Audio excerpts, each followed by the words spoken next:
السلام علیکم۔ آپ کے اپنے چینل ناولز لائبریری میں آپ سب کا تہہ دل سے خوش آمدید کرتی ہوں۔ امید کرتی ہوں کہ آپ سب ٹھیک ہوں گے۔ الحمدللہ میں بھی ٹھیک ہوں۔ ہماری ناول کا نام ہے غم عشق کے حصار میں، مصنفہ عبیرہ حسن۔ امید کرتی ہوں کہ ناول آپ لوگوں کو پسند آ رہی ہوگی۔ کیسی لگ رہی ہے اپنی رائے کا اظہار لازمی کیجیے گا۔ چلیے بڑھتے ہیں ناول کی جانب۔ اس وقت لاہور کے مشہور قبرستان میں ہو کا عالم طاری تھا۔ رات کے 9 بجے کا وقت تھا۔ تبھی قبرستان میں پھیلی اس خاموشی کی وجہ چاروں طرف پھیلا اندھیرا بھی تھا۔ حالانکہ جگہ جگہ نصب لائٹوں نے اندھیرے کو مات دے کر قبرستان کے کافی حصوں کو روشن کیا ہوا تھا، مگر پھر بھی کوئی ذی نفس فی الحال وہاں دکھائی نہیں دے رہا تھا۔ گرمیوں کے موسم میں تو اس وقت بھی یہاں اکا دکا لوگ نظر آ جاتے تھے، مگر یہ دسمبر مہینے کی سردیوں کا موسم تھا۔ ان دنوں شام بھی جلدی ہی ہو جاتی تھی، اسی لیے سخت سردی کی وجہ کوئی بھی آس پاس نظر نہیں آ رہا تھا۔ وہ بھی آج اپنے مضطرب دل کو سمجھاتے ہوئے شام 6 بجے یہاں آئے تھے کہ بنا کسی کو بتائے انہوں نے آفس سے سیدھا 1 گھنٹے کی مسافت پر دور قبرستان کا رخ کیا تھا، اور پچھلے 4 گھنٹے سے وہ قبرستان کی دائیں دیوار کے ساتھ بنی اس نورانی قبر کے آگے گمسم سے بیٹھے تھے۔ ایک خالی پھولوں کی ٹوکری بھی ان کے بالکل سائیڈ میں رکھی تھی، جس میں کچھ دیر پہلے موجود گلاب کے ڈھیروں پھول وہ اس کپ پر چڑھا چکے تھے۔ ارکم، آپ میری زندگی کی وہ واحد ضد تھے جس کو منوانے کے لیے میں اپنی مما اور بھائی کے سامنے بھی ڈٹ کر کھڑی ہو گئی تھی، ورنہ میں اتنی بدتمیز اور ہٹ دھرم بالکل نہیں ہوں جتنا آپ مجھے سمجھتے ہیں۔ میں نے سینڈی سے شادی کی ہی بس آپ کو پانے کے لیے تھی، تاکہ مما مجبوراً آپ کو فورس کر کے میرا ہاتھ آپ کے ہاتھ میں دے دی۔ میں جانتی تھی وہ کبھی بھی مجھے ایک غیر مسلم شخص کے ساتھ رہتے نہیں دیکھ سکتی تھی، اسی لیے میں نے مما کے آگے یہی مطالبہ رکھا تھا کہ سینڈی سے علیحدگی تبھی اختیار کروں گی جب آپ مجھے ملیں گے۔ طے کرا، لیکن یقین کریں میں نے سینڈی کے ساتھ شادی کے بعد بھی خود کو آپ کی امانت سمجھتے ہوئے اسے اپنے قریب نہیں آنے دیا تھا، اس کو یہ کہہ کر پابند کر دیا تھا کہ میں اپنی فیملی کو جب تک اپنی شادی کا نہ بتا دوں تب تک وہ میرے پاس بھی نہ پھٹکے، اور دیکھے جس دن میں نے مما کو اپنی شادی کی خبر دی اسی دن آپ کے پاپا کی مہربانی سے آپ مجھے مل گئے۔ سینڈی شادی کر کے بھی مجھے حاصل نہیں کر سکا، مگر آپ پر رادیہ خوشی خوشی اپنا آپ وار دے گی۔ ماضی کی ایک مسکراتی آواز کی بازگشت اچانک ان کے کانوں گونجی تھی، اور انہوں نے کرب سے اپنی آنکھیں موند لی تھی۔ سالوں پہلے جب وہ رادیہ سے شادی کے بعد پاکستان آئے تھے اور ارحم ملک کے کہنے پر پہلی بار رادیہ کو لے کر ناردرن ایریاز گھومنے گئے تھے، تب اپنی ذات سے جڑا یہ سچ رادیہ نے انہیں بتایا تھا، جس کی تصدیق بھی بعد میں ہو گئی تھی۔ ایک شوہر ہونے کے ناطے وہ جان چکے تھے کہ رادیہ سچ کہہ رہی تھی۔ وہ پاک دامن و پاک باز تھی جنہوں نے واقعی اپنی ذات کو اپنے شوہر کے لیے سیند کر رکھا تھا اور پھر خود کو ان پر وار دیا تھا، مگر ارکم ملک نے ان کی زجاجت سے جڑی اتنی بڑی سچائی کو جان کر بھی نظر انداز کر دیا تھا، اور ارتجاء والے واقعے پر اپنے غصے میں اندھے ہو کر انہوں نے رادیہ پر اس قدر رقیق اور گندا الزام لگایا تھا، گرنہ کہ ان کے الزام نے رادیہ کے دل کی دھڑکنوں کو ہی ساکت کر دیا تھا۔ وہ آج تک اس بے یقینی اور حیرت بھرے تاثر کو فراموش نہیں کر سکے تھے۔ ڈاز بنی جو ان کے گھٹیا الزام پر رادیہ کی نگاہوں میں پھیل کر ارکم ملک کی ہستی کو بھی ایک لمحے کے لیے ڈگمگانے پر مجبور کر گیا تھا۔ وہ شادی کے اولین دنوں میں رادیہ کے قریب جاتے ہی جان چکے تھے ہے کہ سینڈی بھلے ہی رادیہ سے شادی کر چکا تھا، مگر اس نے رادیہ کو چھونے کی جسارت نہیں کی تھی، بلکہ ارکم ملک ہی وہ پہلے مرد تھے جنہوں نے بیوی کے طور پر رادیہ کو چھوا تھا۔ ان سے پہلے رادیہ کے وجود تک کسی اور مرد نے رسائی حاصل نہیں کی تھی۔ وہ تمام اسے جانتے تھے، غلام اس کے باوجود انہوں نے چشم پوشی اختیار کرتے ہوئے رادیہ پر بد چلن ہونے کا الزام لگایا تھا۔ آج رادیہ کو دنیا سے گئے 17 سال کا طویل عرصہ گزر چکا تھا، مگر اسی اسچ کا ناگ دن رات انہیں بری طرح ڈستا رہتا تھا، جس سے صرف وہ خود اور ان کی بیویاں ہی واقف تھیں۔ رادیہ کی ذات میں کوئی کھوٹ نہیں تھا، غلط وہ خود تھی۔ انہوں نے رادیہ کے کردار پر تہمت لگائی تھی۔ اگر رادیہ غلط یا داغدار ہوتی تو ارکم ملک خود کو کہیں نہ کہیں یہ عذر دے کر مطمئن کر لیتے کہ ان کی بیوی پاک باز نہیں تھی۔ تبھی انہوں نے اگر رادیہ کو بد چلن کہہ دیا تھا تو اس میں کچھ بھی غلط نہیں تھا، مگر رادیہ بد چلن نہیں تھی، وہ داغدار نہیں تھی، وہ بد کردار نہیں تھی، انہیں کسی غیر مرد نے ہاتھ نہیں لگایا تھا، تبھی تو ارکم ملک رادیہ کی محبت میں مبتلا نہیں ہوئے تھے۔ یوں ہی تو وہ ان سے چپکے عشق نہیں کر بیٹھے تھے، بنا کسی اگلٹ کے، ایسے ہی تو وہ رادیہ کے مجرم نہیں بن گئے تھے۔ وہ اگر سالوں اپنی تیسری بیوی کی جدائی پر تڑپ رہے تھے تو اس کے پیچھے وجہ وہی اسچ تھا جو بار بار ان کے دل کو کچوکے لگاتا تھا، ان کی روح کو ڈستا تھا۔ اللہ نے انہیں تینوں بیویاں ہی اس ستری عطا کی تھی، مگر پھر بھی وہ رادیہ پر بدکرداری کا الزام لگا بیٹھے تھے اور ان کے ساتھ حقیقتاً نا انصافی کر گئے تھے۔ ارکم، آج رادیہ کا دل آپ سے روٹھ گیا۔ ایک اور سرگوشی ان کے کان میں گونجی تھی اور ایک بار پھر ان کی آنکھوں سے فونسو روانی سے بہنے لگے تھے، جو پچھلے 4 گھنٹوں سے وہ وقفے وقفے سے بہا رہے تھے۔ رادیہ کی قبر پر رکھے ان کے ہاتھوں میں ایک بار پھر لرزش اتر آئی تھی۔ نگاہوں کے سامنے اپنی ہی ڈھیروں کوتاہیوں اور بدگمانیوں کے مناظر ایک کے بعد ایک کر کے گھومنے لگے تھے اور انہوں نے گہرے کرب سے اپنی آنکھوں کو موند لیا تھا۔ سردیوں کی نرم گرم دھوپ میں وہ ملک خاص کی بڑی سی ٹیئرز پر بیٹھے اپنے پودوں کی کانٹ چھانٹ میں مصروف تھے۔ ملک صاحب، آپ کی چائے۔ شہرینہ کی آواز سن کر وہ اپنی جگہ سے ہاتھ چاٹتے اٹھے تھے اور پھر مسکرا کر پلٹتے ہوئے وہ ان سے چائے کا کپ لے کر منڈیر پر رکھ کر کھڑے ہو گئے تھے۔ میں نہانے جا رہی ہوں۔ آپ جب تک اپنی چائے سے فارغ ہو جائیں، پھر بچوں کے لیے شاپنگ کرنے چلیں گے۔ شہرینہ شوہر کی نرم مسکراتی نگاہوں کو دیکھ کر مبہم سا مسکراتے ہوئے ان سے نظریں چرا کر واپس پلٹ گئی تھی اور ارکم ملک بھی دوبارہ سے پلٹ کر منڈیر پر اپنا ایک ہاتھ جماتے ہوئے چائے کے سپ لیتے نیچے لان میں دیکھنے لگے تھے کہ تبھی نور اپنی گود میں 10-11 ماہ کے ساتھ کھلی لان میں چلی آئی تھی۔ میں پیچھے پیچھے 3 سالہ ارکم کو گود میں لیے رادیہ بھی تھی۔ ارکم ملک دونوں بیٹوں کو مسکراتی نگاہوں سے دیکھنے لگے تھے۔ پھر کچھ ہی دیر میں نور اسعاد کو گھاس کے فرش پر بیٹھا چھوڑ کر اندر چلی گئی تھی۔ ارکم بھی ادھر سے ادھر بھاگتا ہوا گھاس پر بیٹھے بھائی کے ساتھ کھیلنے لگا تھا کہ ان کے دیکھتے ہی دیکھتے ارکم نے ننھے اسعاد کا ہاتھ تھام کر اسے اٹھا لیا تھا اور اسے کھینچتا ہوا آگے بڑھنے لگا تھا۔ نتیجتاً لڑکھڑا کر چلتا اسعاد بھائی کا ساتھ دینے کی کوشش میں منہ کے بل گر کر بری طرح رونے لگا تھا۔ اس کی ٹھوڑی فرش پر لگی تھی، جس کی وجہ سے شاید اسے زیادہ زور سے چوٹ آئی تھی۔ ارکم اپنے بھائی کو روتے دیکھ کر ڈرتے ہوئے تیزی سے بھاگتا ماں کی گود میں جا چھپا تھا، جبکہ کچھ دور لان چیئر پر بیٹھ کر اخبار دیکھتی رادیہ نے اخبار سے نظر ہٹا کر منہ پھاڑ کر روتے سعدی کو دیکھا اور پھر ارکم کو اپنی گود سے اتارتے ہوئے۔ پہلے تو وہ گھبرا کر اپنی جگہ سے اٹھی تھی، مگر پھر دوبارہ واپس بیٹھ گئی تھی اور بے حس و حرکت بیٹھی روتے ہوئے سعدی کو دیکھنے لگی تھی۔ ارکم ملک نے حیرت و بے یقینی سے بیوی کا یہ عمل دیکھا اور پھر بیٹے کو تڑپ تڑپ کر روتے دیکھ کر وہ تیزی سے سیڑھیاں عبور کر کے نیچے پہنچے تھے۔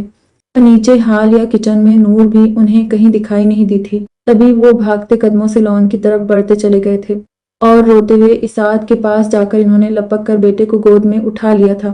اس ساتھ ہی اس کا چہرہ اور منہ وغیرہ چیک کرنے کے بعد وہ مطمئن ہو گئے تھے کہ سعدی کو کہیں چوٹ نہیں لگی تھی۔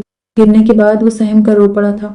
انہوں نے سعدی کو سینے سے لگا کر اس کی پشت کو تھپکا اور پھر وہ سخت طیش میں رادیہ کی طرف گھوم گئے تھے۔ یہ کیا حرکت تھی؟ رادیہ، آپ کے سامنے سعدی اتنی زور سے گرا ہے، کتنی دیر سے رو رہا ہے اور آپ بے حسوں کی طرح بیٹھ کر اس کے رونے کا تماشا دیکھ رہی ہیں۔